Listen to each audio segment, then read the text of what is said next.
the federal government, solicitors, the AGN, the presiding chief judge, they are going to at least dance to that costume of outside court settlement. But do you think that the federal government will really want to settle out of court as regards what they said yesterday? Do you think that they really give Nnamdikanu is what he truly deserves? If you look at their body language, I think it is leading towards dialogue and outside court settlement. Then again, the way I'm reading it again is like they are going to at least force him to agree certain things based on Durex. And as an Igbo man, I even support it. Because if you hold me on gunpoint, anything you say do, I will do. Provided my head, I remove my head. I already secure my freedom. You can't force me anymore. But when you are with me on gunpoint, you are telling me to do certain things. Like what Zeke said, a man with God is powerful. That's it. So I believe that the outside court settlement is going to work out. Because if you look at what is going on now, this latest court they went, most Igbo elites outside Nigeria are interested. Very, very interested. They are the one that push it forward to make sure that they reach a certain truth for Nnamdikanu to come out. So the federal government, solicitors, the AGN, the presiding chief judge, they are going to at least dance to that costume of outside court settlement. It was too obvious that Nnamdikanu was freed for how many months ago, but still at the court they are talking other things, coming with many lawyers and counsels, which at least compel the presiding judge, Binta and Nyako, to say it out that his hands are now tied because he is not a solicitor to the federal government. Have you seen it? A judge, a justice, now bowing before lawyers, bowing before ordinary people.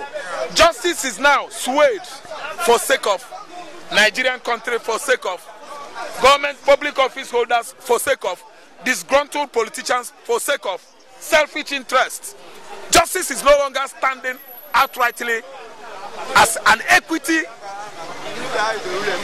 and the justice it is. Justice is now depending, suspending itself on something.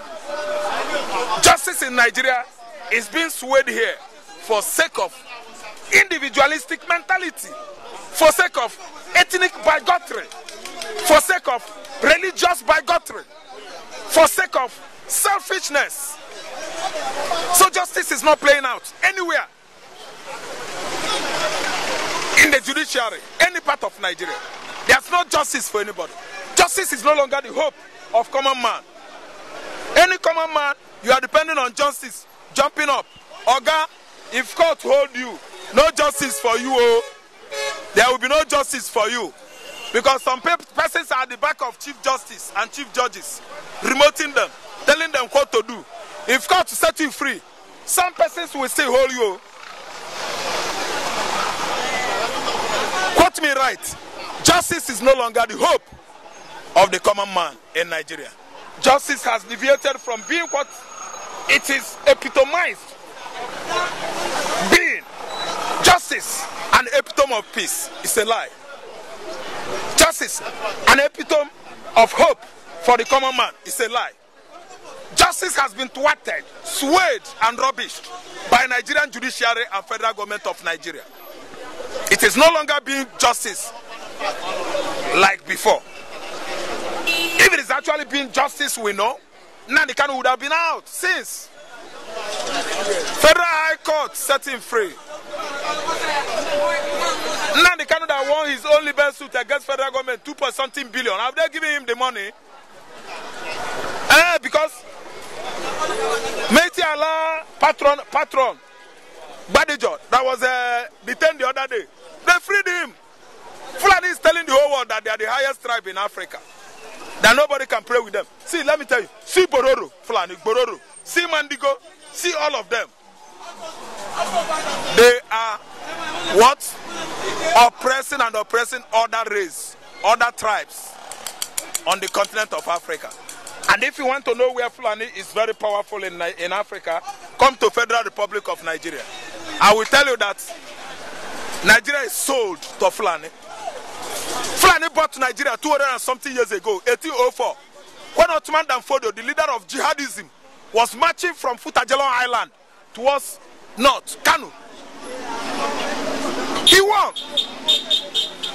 Mounted on the Hausas. The Hausas are going down the abyss on daily basis. That's why I say Aicha Yusuf. Aicha Yusuf is doing a good job. That is how an average good Nigerian woman should be doing. Aicha Yusuf is a female soldier who is fighting and fighting. She's fighting like a man. In fact, he's more than a man. A warrior. A female heroine. She's a heroine. The way she's handling the issue of this illegitimate government, you will sometimes think, is Aicha Yusuf a man or a woman? Because virtually he's behaving like a man. We are still under the tutelage, Fulani tutelage, for donkey years.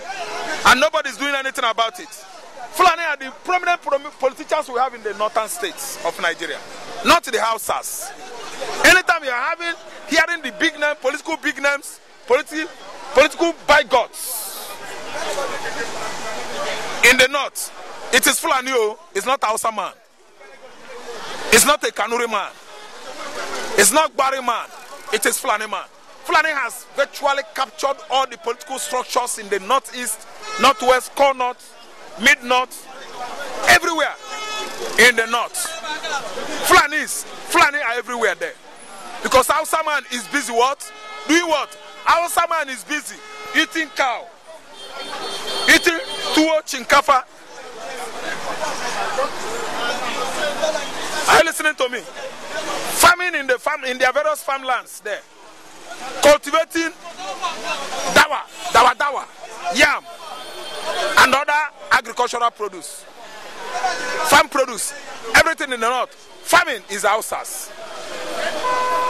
Political profiteering is a business in the north managed by the Fulani oligarchs. They know the game too well. That's why Nigeria is in their armpits now. Nigerian politics is dying. Democracy is sinking down on daily basis.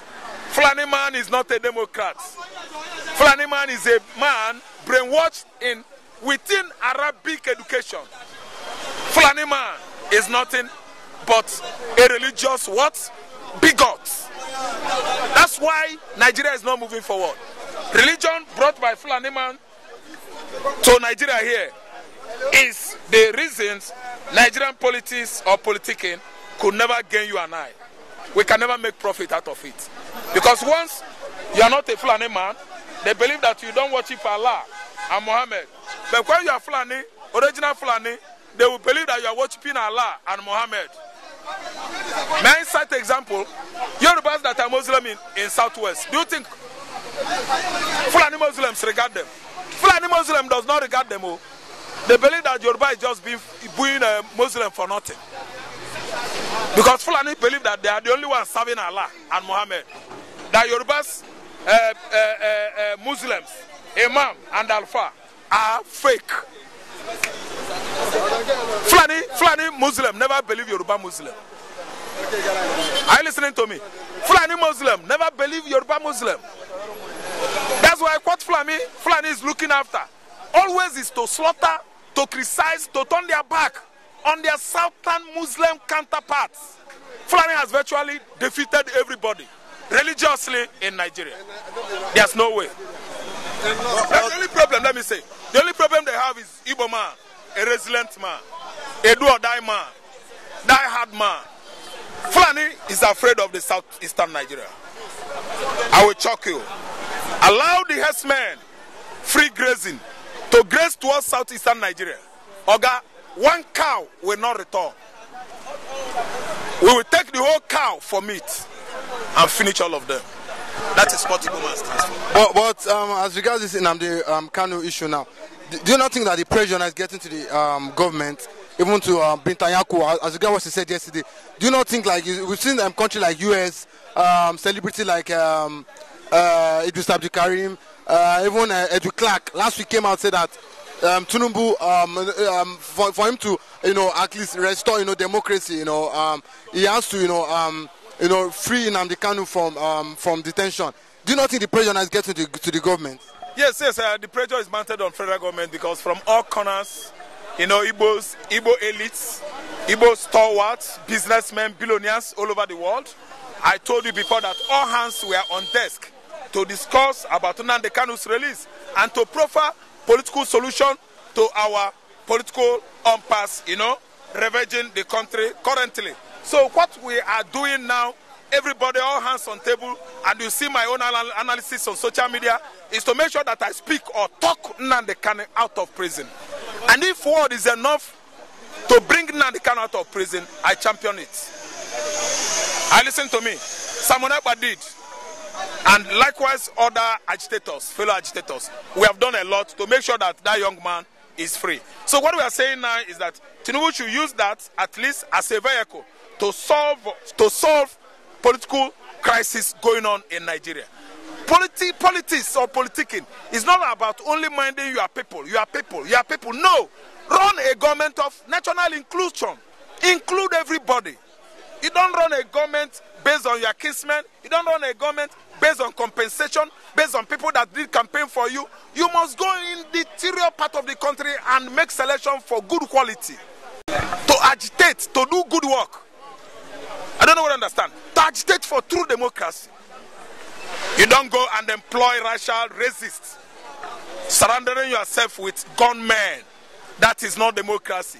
Democracy is a government of the people, by the people, and even by the representative of the people that are there representing us. And they should deliver what is called true stewardship.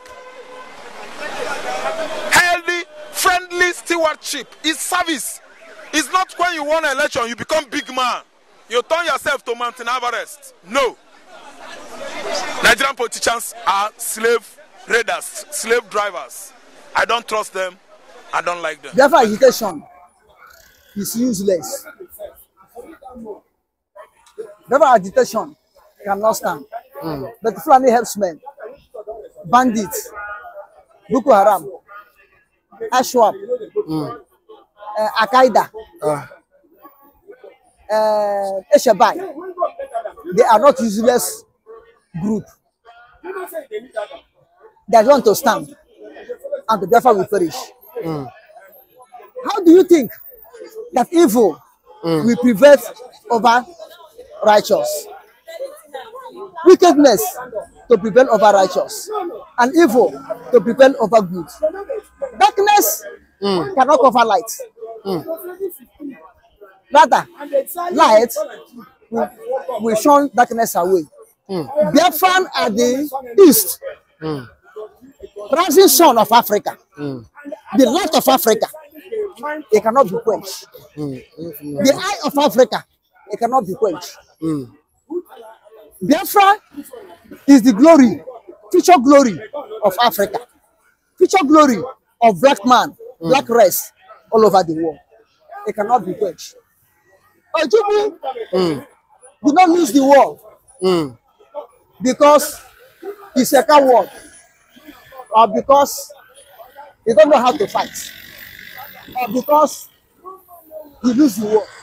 Okay, Bumishahu, what do your head of state that time declare? Do he declare that Nigeria won Biafra or Biafra is a loser?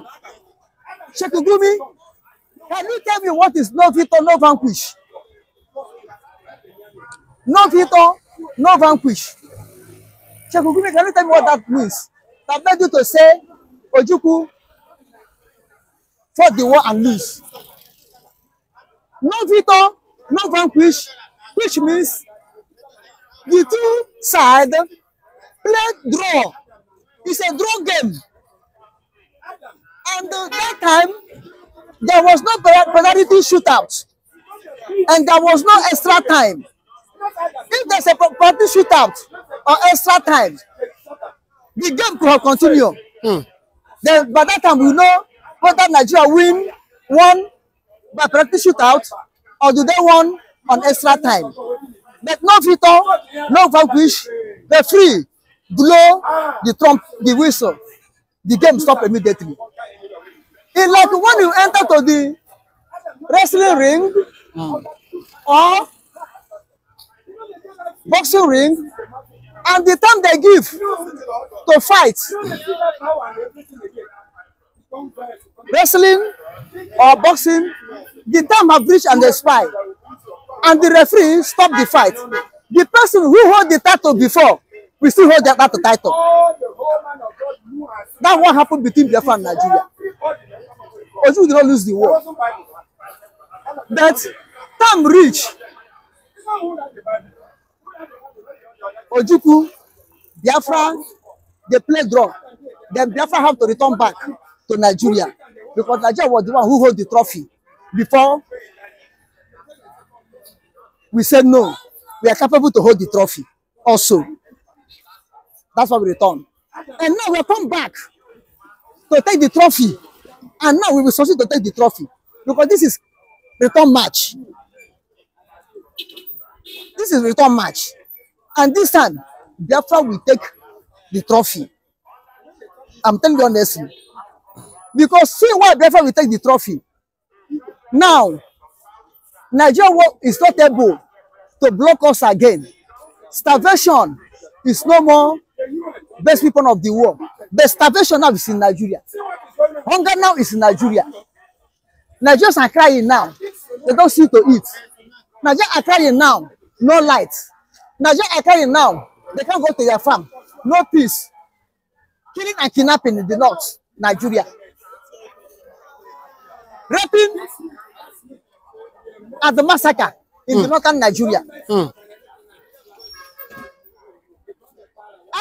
IDP camp in northern Nigeria. What remains for Nigerian children now is for Shoko. The war remains in Nigeria now. And Gumi were telling someone ekpa and Nnamdikanu, you will lose the war. When in the air, you are not suppressing us. On the land, you are not suppressing us. In the sea, you are not suppressing us. On the land,